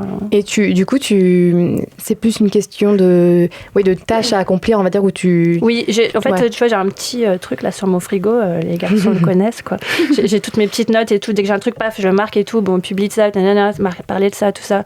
Mais voilà, je me fais c'est pas une grosse prise de tête, voilà, c'est mon agenda que je gère comme je veux et ça se passe bien comme ça, quoi. Oui. Voilà, j'ai pas... Mais en fait, je pense que quand ça se passe dans la confiance, c'est que justement... Ouais, voilà, on a super confiance les uns envers les autres, enfin, on se respecte, Non, c'est un bon petit groupe, on s'entend bien tous les trois, quoi, c'est cool. Bah, ça donne envie aussi, oui, parce que je pense que télétravail, il y a un côté où les gens s'attendent à ce que peut-être les employés fassent moins, alors qu'en fait, je pense qu'il y a une certaine pression quand même aussi à ne pas être justement sur place, qui, je pense, remplace un peu la pression de... Oui, voilà, c'est toi tout seul, tu es consciencieux, tu as envie de faire les choses bien, ça se voit rapidement, quoi, si tu es consciencieux ou pas. Oui, c'est ça. Ouais. Alors qu'au bureau, je pense qu'on a tendance à pouvoir se dire aussi, je suis sur le lieu de travail, donc dans les faits, je peux plus m'absenter ou être ailleurs. Et moi, je sais que j'ai tendance à faire ça. Des fois, quand je suis sur mon lieu de travail, bon, je dis pas tout bien parce que là je suis un peu enregistrée en public.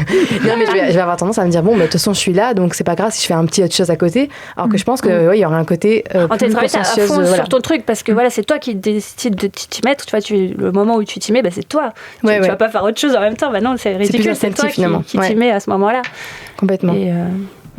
Et Nina, toi, du coup, comment tu t'organises ? Est-ce que c'est pas trop dur aussi de cette autodiscipline à avoir en tant que freelance ? Alors moi déjà dans les études l'autodiscipline c'était compliqué, donc c'est vrai que ça a été un peu un choc de me retrouver toute seule à la maison avec mon ordinateur, etc. C'est une hygiène de vie, c'est vrai que c'est quelque chose qu'il faut préparer, donc si vous comptez le faire, préparez-vous à ça mentalement, parce que si vous n'êtes pas préparé, vous prenez un peu une claque, dans le sens où je trouve que c'est un peu difficile d'être à la maison. Moi en plus mon bureau est dans le salon, j'ai pas de bureau à moi toute seule, donc ça je déconseille énormément. Il faut un espace de travail bien défini, sans quoi vous avez la problématique de faut que je fasse la vaisselle, faut que je passe le balai, faut que je pense à faire les courses, et ça vient vous polluer parce que c'est pas que vous allez moins bien faire votre travail, c'est que vous allez aussi avoir en tête autre chose qui va vous mettre une pression supplémentaire, la charge mentale, qui va être présente même au sein de votre travail, même si vous êtes très compétent dans ce que vous êtes en train de faire, vous allez jamais être en pause absolue, parce que vous allez arrêter le travail, vous allez tourner la tête, vous allez voir la vaisselle sale, et c'est la première chose à laquelle vous allez penser. Pas ça y est, c'est ma pause de midi, je vais pouvoir me reposer. Non, ça va être faut que je fasse la vaisselle, faut que je fasse à manger, etc. Donc le seul conseil que je donnerais à ceux qui veulent se lancer, c'est vraiment faites attention à votre environnement de travail. Mais sinon, après, ça se passe plutôt bien. C'est vrai que pour rebondir sur ce que tu dis, nous, avec mon mari est en télétravail aussi dans un tout autre domaine, et on s'est aménagé un petit bureau. Il est petit, il est derrière notre cuisine, mais c'est notre bureau. Il n'y a que du taf dans cette pièce. C'est ça. Et tu as raison. C'est vraiment très très important parce que voilà. Et puis en plus, mon ordinateur est un peu l'ordinateur de famille, entre guillemets, où on va faire les petites recherches internet. C'est pas bon non plus. Voilà, il faut vraiment avoir une bonne hygiène, une bonne préparation quand vous travaillez à la maison. Donc voilà, les conseils de Nina. Les petits conseils de Nina. Toi, Emmanuel, tu travailles dans des bureaux, c'est dans des bureaux du coup que ça se passe Ouais, on a un local à Montpellier, un bureau à Montpellier et un à Sète. Moi, je suis plus souvent à Montpellier parce que j'habite à Montpellier. On a notre directrice qui est sur Sète. On y va régulièrement bosser là-bas aussi. On est dans une colloque d'association à Figrolles et c'est super. Voilà, on est avec notamment Adémas, Clop, Stratagème, l'entraide scolaire, plein d'assos qui font des trucs super. Et du coup, c'est agréable parce qu'en fait, on a les gens avec qui on bosse de notre asso, et en fait, on a aussi d'autres collègues qui font d'autres choses et avec qui on bosse de temps en temps sur des événements parce que ils sont on va faire venir les ludos, ils vont mettre un jeu, ça va être cool. Et donc c'est super agréable parce qu'en fait il y a plein d'autres personnes qui font plein d'autres choses, c'est très enrichissant parce qu'on peut discuter, on s'entraide sur des budgets, des aides, tout ça, on se file des coups de main, voilà. Et après il y a la vie en collectivité, donc il faut faire la vaisselle pour tout le monde, on essaye de trouver comme ça marche plutôt bien, voilà, on tourne sur le ménage des bureaux et tout, et moi j'ai fait du freelance notamment, Et comme tu dis, je pense que l'hygiène de vie, moi je n'étais pas particulièrement prêt à ça, sur la manière d'avoir mon espace de travail et tout ça, c'était pas super bien foutu. Et du coup, ça a été un peu difficile pour moi et je suis content d'être revenu sur un lieu de travail avec les collègues avec qui je peux parler, tout ça, c'est plus agréable pour ma part. Je pense que c'est assez personnel pour tout le monde. Et de temps en temps, ça nous arrive de faire un peu de télétravail, mais moi, principalement, je préfère quand même aller au boulot et après, le soir, je peux rentrer et me dire, ok, j'arrête, c'est bon, je vais faire tout ce que j'ai à faire à la maison. Ouais. Mais voilà, ouais. Ok, oui, je pense que c'est deux choix qui... C'est vrai que c'est très personnel. Hein, personnel c'est un choix, le rapport au travail, quoi. Enfin, c'est ça. Ça se comprend. Oui, ça reste des mises en place, je pense, compliquées et qui, en plus, le télétravail, ça reste relativement nouveau, entre guillemets, donc je pense qu'il y a plein de choses à faire encore pour évoluer là-dedans, donc on verra bien comment ça évolue. En attendant, on va faire notre deuxième pause musicale avec ta musique à toi, Caro. Tu nous avais prouvé donc Orelsan et Stromae pour La pluie. Ouais. Pourquoi ce choix ? Alors, je vais avoir moins d'explications philosophiques que Manu. Ouais, c'est bien. Moi, tu peux me dire, j'aime la pluie. Alors déjà, tu m'as posé quand même une question assez importante. C'était de musique francophone. Oui. Ok. Et moi, j'écoute principalement du métal ou du rock américain ou allemand. Donc, bon. Mais j'écoute tout, hein, comme tu as vu. Pitocha, je connais très bien. Mais c'est vrai que j'écoute beaucoup de choses avec mes enfants et tout. Et puis moi, j'aime toutes les musiques, mais c'est vrai que quand tu m'as dit un truc français, j'ai fait « Ah ouais !» Bon, réfléchissons. Et en fait, sur quoi je m'ambiance grave avec mes enfants, c'est cette chanson. J'aime bien m'ambiancer, tu vois, j'aime bien danser avec les enfants et tout. Et franchement, cette musique, on la met avec mes enfants, on est à fond, quoi. Je comprends. Voilà. Mais et j'aimerais bien le voir en concert. J'ai fait énormément de concerts. J'adore les concerts. J'adore cette ambiance, cette effervescence, cette folie. Et j'aimerais beaucoup voir Orelsan en concert, en fait. Et mais pareil, s'il nous écoute et qu'il veut t'inviter à tout moment, beaucoup de gens nous écoutent, en fait. C'est ça mais qui invite-moi. Ah, voilà, tout simplement. Eh bien, on s'écoute du coup Orelsan et Stromae pour La pluie.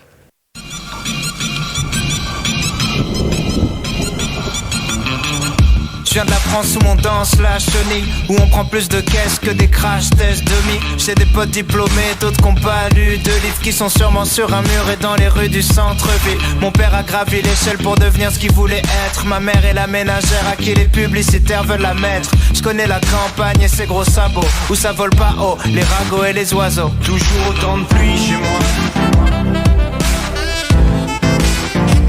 Toujours autant de pluie chez moi. Mais il fait quand même beau, il fait beau, il fait beau, il fait beau. Chez moi il fait beau, il fait beau, il fait beau, il fait beau.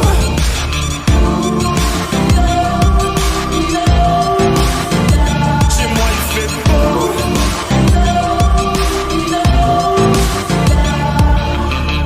Je viens de la terre du milieu, où y a plein de petits vieux, où le chômage et la tisane forment un cercle vicieux, où on critique les invités qui viennent de partir. C'est pas qu'on est lent, c'est qu'on prend notre temps pour réfléchir. Je viens de la classe moyenne, moyennement classe, où tout le monde cherche une place. Julien Clerc dans le monospace, je freestyle dans ma tête sur le bruit des essuie-glaces. Y a la pluie en featuring dans toutes mes phrases. Toujours autant de pluie chez moi. Mais il fait quand même beau, il fait beau. Il fait beau, il fait beau, chez moi il fait beau, il fait beau, il fait beau, il fait beau. Chez moi y'a du soleil 40 jours par an. Tu peux passer la plupart de l'année à l'attendre. Je regardais par la fenêtre enfermé dans ma chambre. Je priais pour la fin de la verse et aller faire de la rampe. Je connais que le bruit de la pluie, l'odeur du béton mouillé. Si je suis parti c'est parce que j'avais peur de rouiller. Trempé, j'aurais jamais pensé que le mauvais temps finirait par me manquer. Il fait quand même beau, il fait beau, il fait beau, il fait beau. Chez moi il fait beau, il fait beau. Il fait beau, il fait beau, mais il fait quand même beau. Il fait beau, il fait beau, il fait beau. Chez moi il fait beau, il fait beau, il fait beau, il fait beau. Toujours autant de pluie chez moi. Toujours autant de pluie chez moi.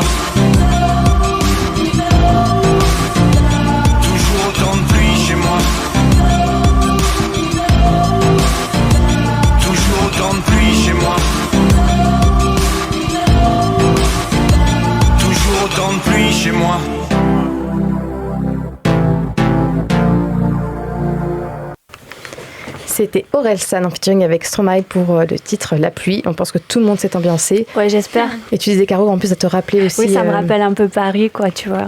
Et ouais, le mauvais temps de Paris. Et je disais à Lily en off à quel point elle était nulle, mais c'était parce que c'était faux, c'était le jeu du contraire. Tu dis tout à l'inverse. Les enfants, ils font souvent ça. Je travaille dans une école, c'est pour ça que j'ai des rapports avec les enfants. Les enfants, ils font souvent ça, ils viennent, ils me font t'es trop moche. Et après, ils font c'est le jeu du contraire. Et... mes enfants, ils me font ça, j'aime pas. Ah ben voilà. C'est écoute... pénible les enfants en fait. Ah évidemment, ouais. ça. Lily, tu me diras si t'aimes bien ce jeu-là. On peut le faire plusieurs fois. Ah, ben pas, donc c'est pas grave. On passe à la dernière partie de cette émission avec nos petits dés. Et donc la dernière partie, c'est le futur. Wow. J'essaie de faire un peu une bonne annonce. Le futur. On peut le dire comme ça aussi. Le turfu. Voilà, le futur. Marie, il n'y a que toi qui n'as pas dit, faut que tu le dises. Le futur. C'était beaucoup plus... voilà. C'est bien aussi. Alors, comment vous voyez la suite Plouf, plouf, plouf. Caro, comment tu vois la suite? Moi, la suite, j'espère que ça va continuer comme ça. Si j'ai envie de faire un truc où elle serait progresser sur l'édition, ouais. Pierre me forme pas mal sur les différentes facettes de l'édition. J'aimerais bien un jour dénicher une pépite et puis voilà, prendre le jeu de A à Z avec l'auteur, développer, aller chercher l'illustrateur, enfin tout quoi. Hein. Et ça serait un gros kiff quoi, mais on n'en est pas là. Mais en tout cas, voilà. Mais en tout cas, dans le futur, c'est quoi ? C'est continuer à bosser avec Silex, parce que je les kiffe trop. Je vous kiffe trop, hein, les gars, vous le savez. La virée pas. Et continuer à bosser avec eux parce que franchement, ça se passe très bien. Il y a une super ambiance. Trop bien. C'est trop chouette quoi. Et en plus, il y a un jeu qui est sur cette table. Donc à tout moment, hop, ça tape pépite. Et là, vous créez. Moi, j'adore. J'ai imaginé que là, après ça, il y a des trucs de fou qui se créent et tout. As d'or, promenons dans les bois. Wow. Parfait. Allez. Mais est-ce qu'on pourra dire que tout ça, c'est grâce à moi ou pas ? Je n'y manquerai pas. On s'en souviendra. Yes. Mais aussi grâce à Lily parce qu'elle enregistre. J'essaie de me rattraper de ce que j'ai fait tout à l'heure. Coucou Lily. Coucou, ça va. Emmanuel, comment tu vois la suite ? Tu es bien dans l'assaut, j'imagine aussi. Ouais. Est-ce que que ce soit pour l'assaut ou pour toi, est-ce qu'il y a des évolutions comme ça que tu envisages ? En fait, le but au niveau de mon poste dans l'assaut, c'était de développer le pôle que je gère et le but, c'est de trouver plus de sous. Ouais. Et aussi, j'aimerais bien, enfin voilà, la directrice aussi, enfin voilà, dans l'assaut, on aimerait bien développer ce pôle un peu plus sur de la création, de faire un peu plus de prestats, de contacter des lieux touristiques, des villes qui auraient envie de mettre des parcours ludiques. On a fait pas mal ça aussi, ou des escapes voilà, in situ sur le territoire, qui parlent du territoire pour valoriser un peu le patrimoine, le travail des gens qui travaillent sur ces endroits-là. On aimerait bien un peu plus faire ça, faire un petit peu moins d'animation, même s'il y a des trucs qu'on adore vraiment faire. Enfin, ça fait partie quand même de l'identité de l'asso. Du coup, le but, c'est de développer un peu ça. Je fais un petit peu ma promo, mais s'il y a des villes, notamment sur la région Occitanie, qui Monsieur de la Fosse, par exemple, notamment, non, voilà, enfin, des musées, des choses comme ça, où il y a un petit peu de budget et que vous avez envie de faire des choses comme ça, nous, on peut répondre à des sollicitations de ce type-là. Et donc, c'est le but, faire un peu plus de création, un peu plus de game design pour faire des jeux cool. Mais ça donne envie parce que déjà, on avait parlé je sais plus, c'était en Italie, là, le musée qui avait été... il y avait eu un gros jeu, je sais plus du tout les circonstances, mais il y avait un gros jeu de société qui a été fait autour d'un musée. C'était un musée de céramique, non oui.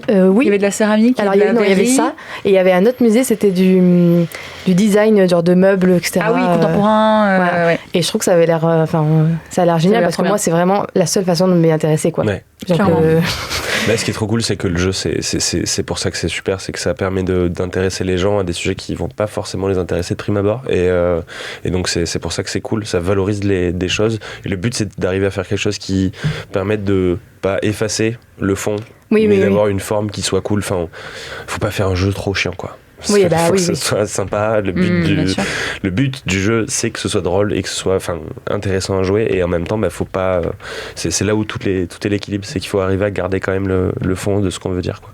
Mais je pense que ça marche quand même plutôt bien.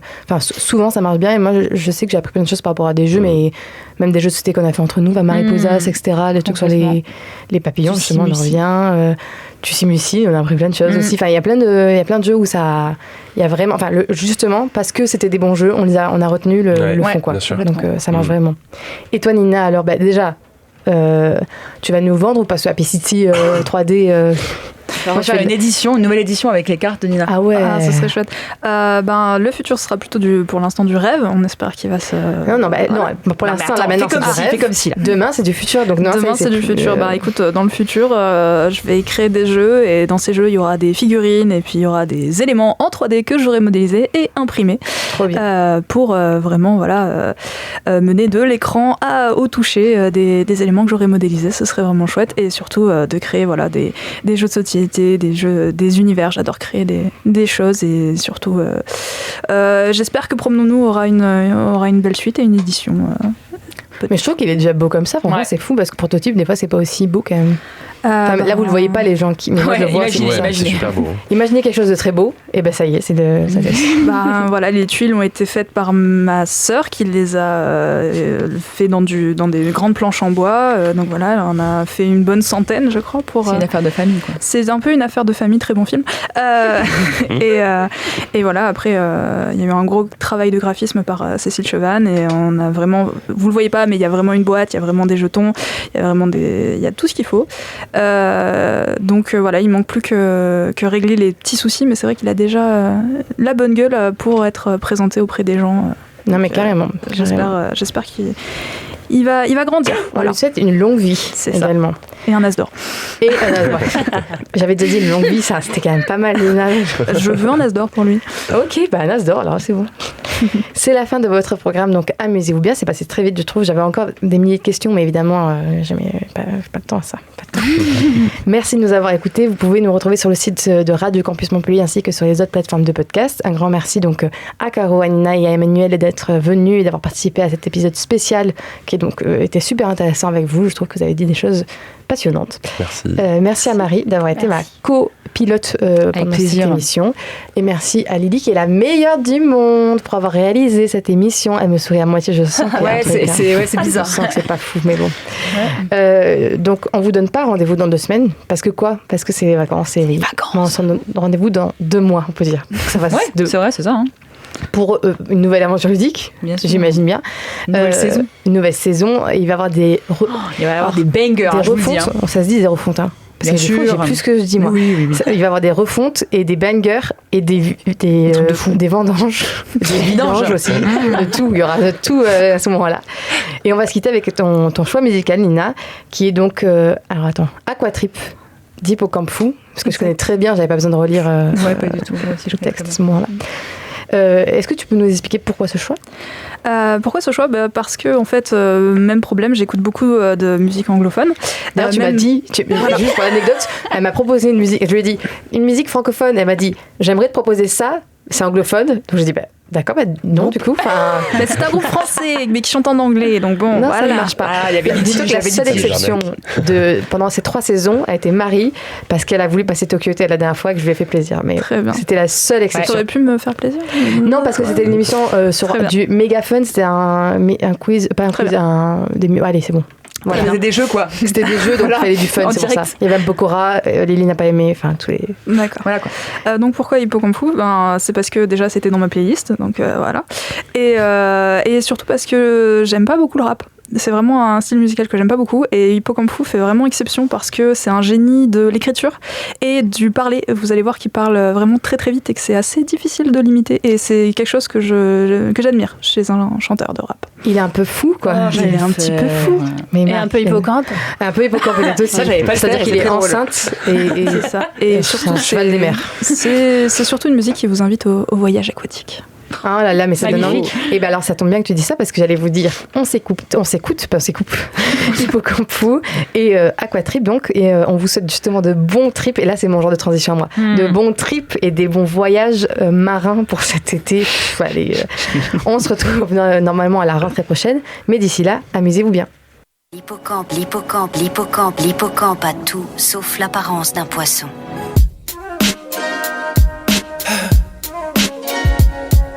Je vous invite à un petit aquatrip.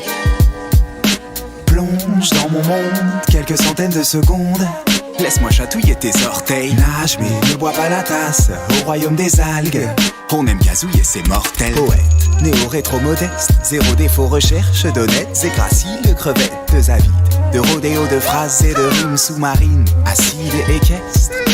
Né au beau milieu du triangle des Bermudes, j'aime m'acoquiner régulièrement avec de belles murennes. Cheval des mers superbes, je me déplace verticalement, n'ai jamais tort évidemment, car l'erreur est humaine. Je porte et protège mes œufs, chacun renferme un proverbe, un poème, parfois même les deux. Dans de drôles de récifs, tout le monde me fait signe, comme si j'étais Poséidon sur le dos de Nessie. Je trie les déchets venus du continent plastique au risque d'être qualifié de stupide écolo drastique. Mais ici-bas, rien n'est problématique que dans des épaves dansent des crabes avec Pogno Bob et Patrick Aquatrip. De la Jamaïque aux îles Canaries, de l'océan Pacifique aux égouts de Canarvie. Sous l'eau tout est magnifique, la quiétude est salvatrice. Prends 10 années sabbatiques, viens goûter au paradis. Plonge dans mon monde quelques centaines de secondes. Laisse-moi chatouiller tes orteils. Nage mais ne bois pas la tasse au royaume des algues. On aime gazouiller, c'est mortel. Plonge dans mon monde 300 millions de secondes. Laisse-moi chatouiller tes orteils. Nage en admirant les phrases dans mes bulles d'aquarap. Elles vont mordiller tes oreilles.